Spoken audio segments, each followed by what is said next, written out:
Good morning to one and all present here. Now we are going to discuss the topic on transistor fabrication.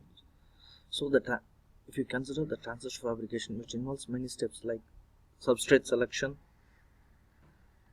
epitaxial growth, ion implantation, diffusion, oxidation, photolithography, then metallization like this. So we will follow step by step to fabricate an IC.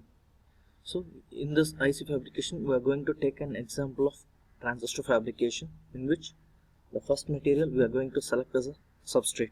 So we are going to form NPN or PNP transistor. To make this transistor as a successful one, we are choosing a P-type semiconducting material as the base.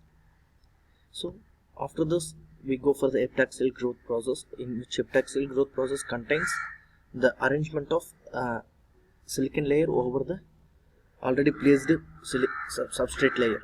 So already we have taken the P-type silicon layer, over which we are placing the N-type silicon layer. So this type of epitaxial growth is called heteroepitaxy. So why we are call it as heteroepitaxy means here the P-type material is placed in the below surface, and over which we are placing the N-type material.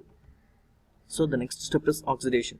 So the oxidation step is the important one, which contains the formation of silicon dioxide layer over this epitaxial layers.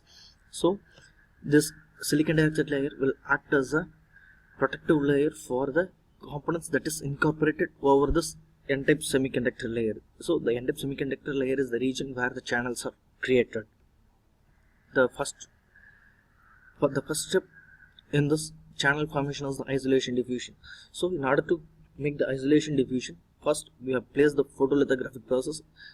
In the photolithographic, we are taking the photocopy of the circuit that are actually done, and it is placed over the silicon dioxide layer, and where the channels to be formed is cutted with the help of photo UV rays or X-rays, and the channels are taken, and we are diffusing the ions.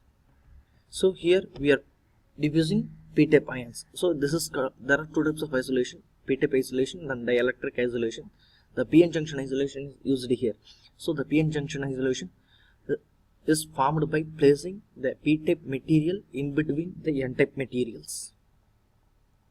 So the next, again, the silicon dioxide is coated over this surface of the channel and diffusion formation to make the base diffusion. So again, the photolithographic process is carried out, create the channels to form the base diffusions. So in this base diffusion, we are placing again the P-type materials, so which forms PNP transistor formations. So we are again, the next one is the emitter diffusion. Again, the process is carried out like silicon dioxide, then photolithographic process is carried out, and the channels are created to form the emitter diffusion. So after forming the emitter channels, now it is time to connect all the terminals to the external environment. That is done by aluminum metallization. So the aluminum metallization is placed over the silicon dioxide layer. Again, where the contact cuts to be created is done with the help of photolithographic process, and the contact cuts are created and the metal layers are formed. The remaining metal layers are scribed and mounted over the surface. So which creates the transistor fabrication, this NPN transistor.